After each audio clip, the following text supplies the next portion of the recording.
Capítulo 2. La fe de los mártires. Del libro Seguridad y paz en el conflicto de los siglos. Cuando Jesús reveló a sus discípulos la suerte de Jerusalén y los acontecimientos de la segunda venida, predijo también lo que habría de experimentar su pueblo desde el momento en que él sería quitado de en medio de ellos, hasta el de su segunda venida en poder y gloria para libertarlos. Desde el Monte de los Olivos vio el Salvador las tempestades que iban a azotar a la Iglesia apostólica y, penetrando aún más en lo porvenir, su ojo vislumbró las fieras y desoladoras tormentas que se desatarían sobre sus discípulos en los tiempos de obscuridad y de persecución que habían de venir. En unas cuantas declaraciones breves, de terrible significado, predijo la medida de aflicción que los gobernantes del mundo impondrían a la Iglesia de Dios. San Mateo 24. 9, 21, 22. Los discípulos de Cristo habrían de recorrer la misma senda de humillación, escarnio y sufrimientos que a él le tocaba pisar. La enemistad que contra el Redentor se despertara, iba a manifestarse contra todos los que creyesen en su nombre. La historia de la Iglesia primitiva atestigua que se cumplieron las palabras del Salvador. Los poderes de la tierra y del infierno se coligaron para atacar a Cristo en la persona de sus discípulos. El paganismo previó que, de triunfar el Evangelio, sus templos y sus altares serían derribados, y reunió sus fuerzas para destruir el cristianismo. Encendióse el fuego de la persecución. Los cristianos fueron despojados de sus posesiones y expulsados de sus hogares. Todos ellos sufrieron gran combate de aflicciones. Experimentaron vituperios y azotes, y a más de esto prisiones y cárceles. Hebreos 10, 32. 11, 36. Muchos sellaron su testimonio con su sangre. Nobles y esclavos, ricos y pobres, sabios e ignorantes, todos eran muertos sin misericordia. Estas persecuciones que empezaron bajo el imperio de Nerón, cerca del tiempo del martirio de ese Pablo, continuaron con mayor o menor furia por varios siglos. Los cristianos eran inculpados calumniosamente de los más espantosos crímenes y eran señalados como la causa de las mayores calamidades, hambres, pestes y terremotos. Como eran objeto de los odios y sospechas del pueblo, no faltaban los delatores que por vil interés estaban listos para vender a los inocentes. Se los condenaba como rebeldes contra el imperio, enemigos de la religión y azotes de la sociedad. Muchos eran arrojados a las fieras o quemados vivos en los anfiteatros. Algunos eran crucificados. A otros los cubrían con pieles de animales salvajes y los echaban a la arena para ser despedazados por los perros. Estos suplicios constituían a menudo la principal diversión en las fiestas populares. Grandes muchedumbres solían reunirse para gozar de semejantes espectáculos y saludaban la agonía de los moribundos con risotadas y aplausos. Doquiera fuesen los discípulos de Cristo en busca de refugio, se les perseguía como animales de rapiña. Se vieron pues obligados a buscar escondite en lugares desolados y solitarios. Anduvieron destituidos, afligidos, maltratados, de los cuales el mundo no era digno, andando descaminados por los desiertos y por las montañas, y en las cuevas y en las cavernas de la tierra. Hebreos 11, 37, 38, pm. Las catacumbas ofrecieron refugio a millares de cristianos. Debajo de los cerros, en las afueras de la ciudad de Roma, se habían cavado a través de tierra y piedra largas galerías subterráneas, cuya obscura e intrincada red se extendía leguas más allá de los muros de la ciudad. En estos retiros los discípulos de Cristo sepultaban a sus muertos y hallaban hogar cuando se sospechaba de ellos y se los proscribía. Cuando el dispensador de la vida despierte a los que pelearon la buena batalla, muchos mártires de la fe de Cristo se levantarán de entre aquellas cavernas tenebrosas. En las persecuciones más encarnizadas, estos testigos de Jesús conservaron su fe sin mancha. A pesar de verse privados de toda comodidad y aun de la luz del sol mientras moraban en el obscuro, pero benigno seno de la tierra, no profirieron quejas. Con palabras de fe, paciencia y esperanza, se animaban unos a otros para soportar la privación y la desgracia. La pérdida de todas las bendiciones temporales no pudo obligarlos a renunciar a su fe en Cristo. Las pruebas y la persecución no eran, sino peldaños que los acercaban más al descanso y a la recompensa. Como los siervos de Dios en los tiempos antiguos, muchos fueron muertos a palos, no admitiendo la libertad, para alcanzar otra resurrección mejor. Vers. 35, pm. Recordaban que su maestro había dicho que cuando fuesen perseguidos por causa de Cristo debían regocijarse mucho, pues grande sería su galardón en los cielos. Porque así fueron perseguidos los profetas antes que ellos. Se alegraban de que se los hallara dignos de sufrir por la verdad, y entonaban cánticos de triunfo en medio de las crepitantes hogueras. Mirando hacia arriba por la fe, veían a Cristo y a los ángeles que desde las almenas del cielo los observaban con el mayor interés, y apreciaban y aprobaban su entereza. Descendía del trono de Dios hasta ellos una voz que decía: «Sé fiel hasta la muerte, y yo te daré la corona de la vida». Apocalipsis 2, 10. Vanos eran los esfuerzos de Satanás para destruir la iglesia de Cristo por medio de la violencia. La gran lucha en que los discípulos de Jesús entregaban la vida, no cesaba cuando estos fieles portaestandartes caían en su puesto. Triunfaban por su derrota. Los siervos de Dios eran sacrificados, pero su obra seguía siempre adelante. El evangelio cundía más y más, y el número de sus adherentes iba en aumento. Alcanzó hasta las regiones inaccesibles para las águilas de Roma. Dijo un cristiano, reconviniendo a los jefes paganos que atizaban la persecución: «Atormentadnos, condenadnos, desmenuzadnos, que vuestra maldad es la prueba de nuestra inocencia. De nada os vale vuestra crueldad. No era más que una instigación más poderosa para atraer a otros a su fe. Más somos cuanto derramáis más sangre, que la sangre de los cristianos es semilla». Tertuliano, Apología, párrafo 50. Miles de cristianos eran encarcelados y muertos, pero otros los reemplazaban. Y los que sufrían el martirio por su fe quedaban asegurados para Cristo y tenidos por Él como conquistadores. Habían peleado la buena batalla y recibirían la corona de gloria cuando Cristo viniese. Los padecimientos unían a los cristianos unos con otros y con su Redentor. El ejemplo que daban en vida y su testimonio al morir eran una constante atestación de la verdad. Y donde menos se esperaba, los súbditos de Satanás abandonaban su servicio y se alistaban bajo el estandarte de Cristo. En vista de esto, Satanás se propuso oponerse con más éxito al gobierno de Dios, implantando su bandera en la iglesia cristiana. Si podía engañar a los discípulos de Cristo e inducirlos a ofender a Dios, decaerían su resistencia, su fuerza y su estabilidad, y ellos mismos vendrían a ser presa fácil. El gran adversario se esforzó entonces por obtener con artificios lo que no consiguiera por la violencia. Cesó la persecución y la reemplazaron las peligrosas seducciones de la prosperidad temporal y del honor mundano. Los idólatras fueron inducidos a aceptar parte de la fe cristiana, al par que rechazaban otras verdades esenciales. Profesaban aceptar a Jesús como Hijo de Dios y creer en su muerte y en su resurrección, pero no eran convencidos de pecado ni sentían necesidad de arrepentirse o de cambiar su corazón. Habiendo hecho algunas concesiones, propusieron que los cristianos hicieran las suyas para que todos pudiesen unirse en el terreno común de la fe en Cristo. La iglesia se vio entonces en gravísimo peligro, y en comparación con él, la cárcel, las torturas, el fuego y la espada, eran bendiciones. Algunos cristianos permanecieron firmes, declarando que no podían transigir. Otros se declararon dispuestos a ceder o a modificar en algunos puntos su confesión de fe y a unirse con los que habían aceptado parte del cristianismo, insistiendo en que ello podría llevarlos a una conversión completa. Fue un tiempo de profunda angustia para los verdaderos discípulos de Cristo. Bajo el manto de un cristianismo falso, Satanás se introducía en la iglesia para corromper la fe de los creyentes y apartarlos de la palabra de verdad. La mayoría de los cristianos consintieron al fin en arriar su bandera, y se realizó la unión del cristianismo con el paganismo. Aunque los adoradores de los ídolos profesaban haberse convertido y unido con la iglesia, seguían aferrándose a su idolatría, y solo habían cambiado los objetos de su culto por imágenes de Jesús y hasta de María y de los santos. La levadura de la idolatría, introducida de ese modo en la iglesia, prosiguió su funesta obra. Doctrinas falsas, ritos supersticiosos y ceremonias idolátricas se incorporaron en la fe y en el culto cristiano.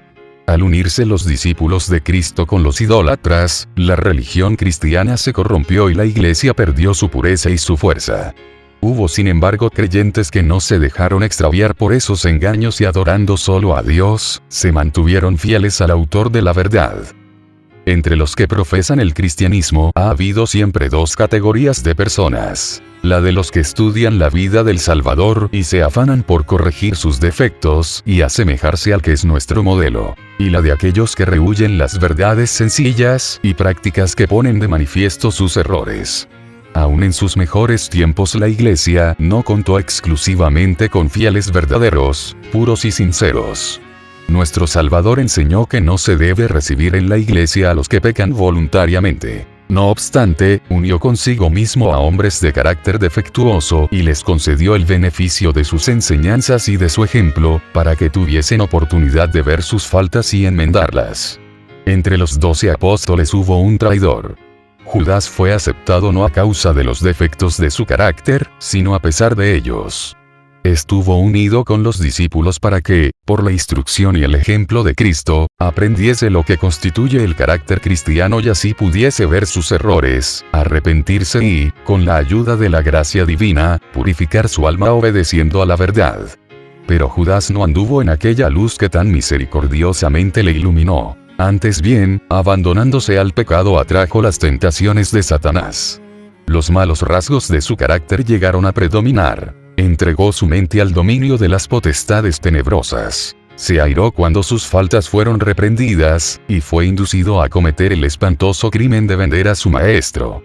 Así también obran todos los que acarician el mal mientras hacen profesión de piedad y aborrecen a quienes les perturban la paz condenando su vida de pecado. Como Judas, en cuanto se les presente la oportunidad, traicionarán a los que para su bien les han amonestado.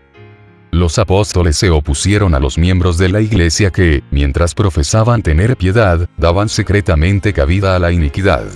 Ananías y Zafira fueron engañadores que pretendían hacer un sacrificio completo delante de Dios, cuando en realidad guardaban para sí con avaricia parte de la ofrenda. El Espíritu de verdad reveló a los apóstoles el carácter verdadero de aquellos engañadores, y el juicio de Dios libró a la iglesia de aquella inmunda mancha que empañaba su pureza. Esta señal evidente del discernimiento del Espíritu de Cristo en los asuntos de la Iglesia, llenó de terror a los hipócritas y a los obradores de maldad.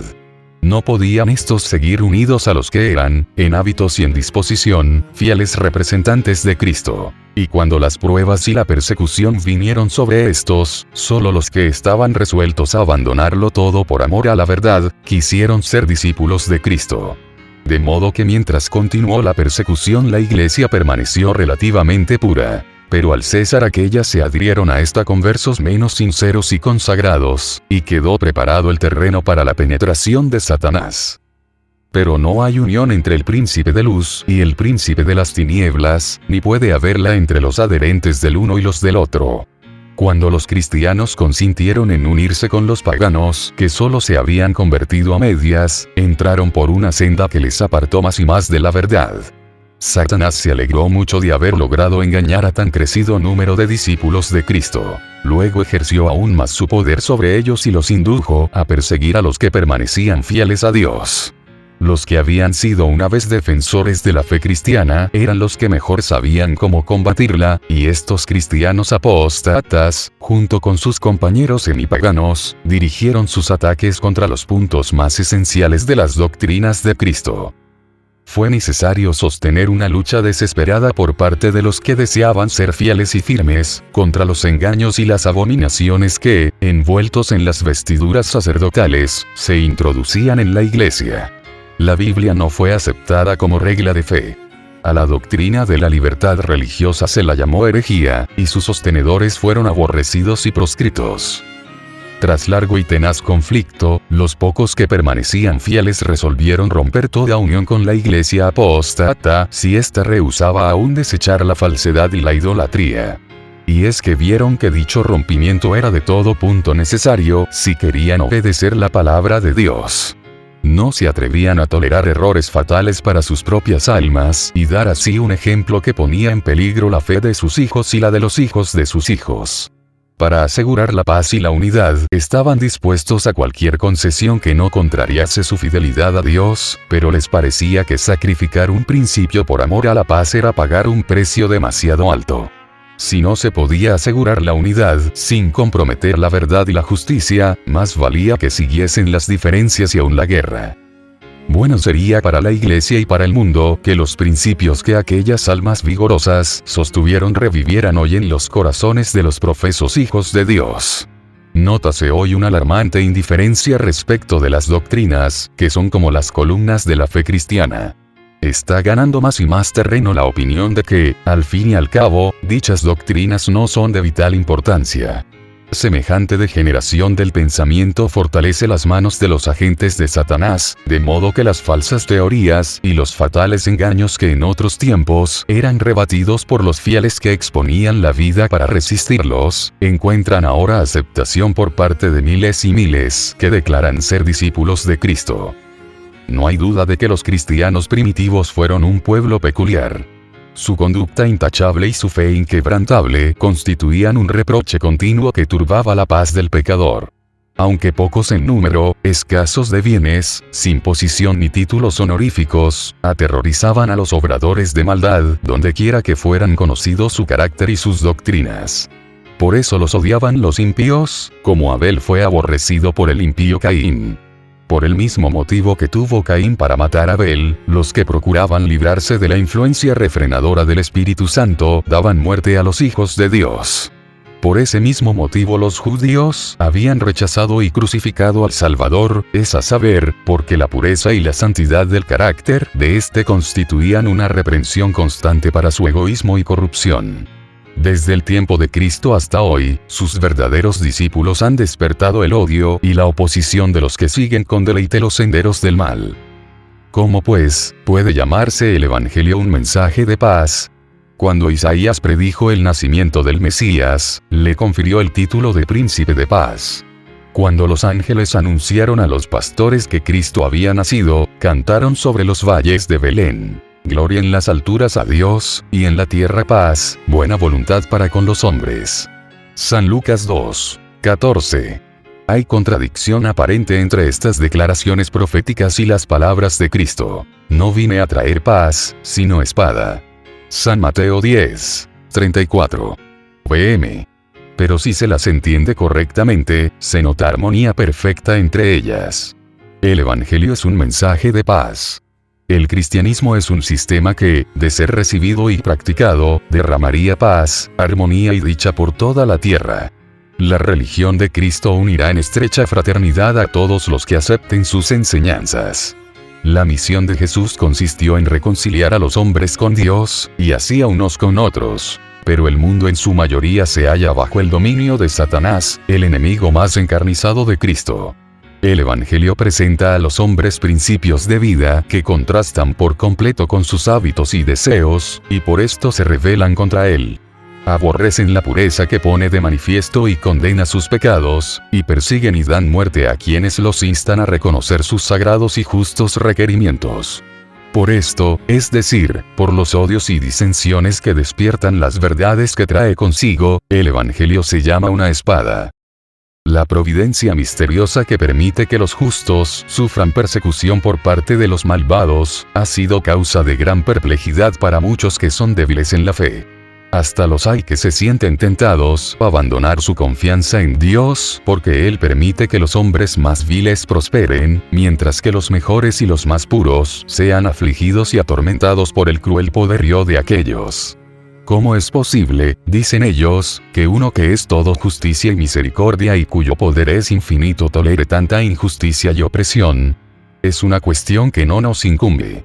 Dios nos ha dado suficientes evidencias de su amor, y no debemos dudar de su bondad, porque no entendamos los actos de su providencia. Previendo las dudas que asaltarían a sus discípulos en días de pruebas y obscuridad, el Salvador les dijo: acordaos de la palabra que yo os he dicho. No es el siervo mayor que su Señor. Si a mí me han perseguido, también a vosotros perseguirán. San Juan 15:20. Jesús sufrió por nosotros más de lo que cualquiera de sus discípulos pueda sufrir al ser víctima de la crueldad de los malvados. Los que son llamados a sufrir la tortura y el martirio, no hacen más que seguir las huellas del amado Hijo de Dios. El Señor no tarda su promesa. 2 Pedro 3, 9. Él no se olvida de sus hijos ni los abandona, pero permite a los malvados que pongan de manifiesto su verdadero carácter para que ninguno de los que quieran hacer la voluntad de Dios sea engañado con respecto a ellos. Además, los rectos pasan por el horno de la aflicción para ser purificados y para que por su ejemplo otros queden convencidos de que la fe y la santidad son realidades, y finalmente para que su conducta intachable condene a los impíos y a los incrédulos. Dios permite que los malvados prosperen y manifiesten su enemistad contra Él, para que cuando hayan llenado la medida de su iniquidad, todos puedan ver la justicia y la misericordia de Dios en la completa destrucción de aquellos.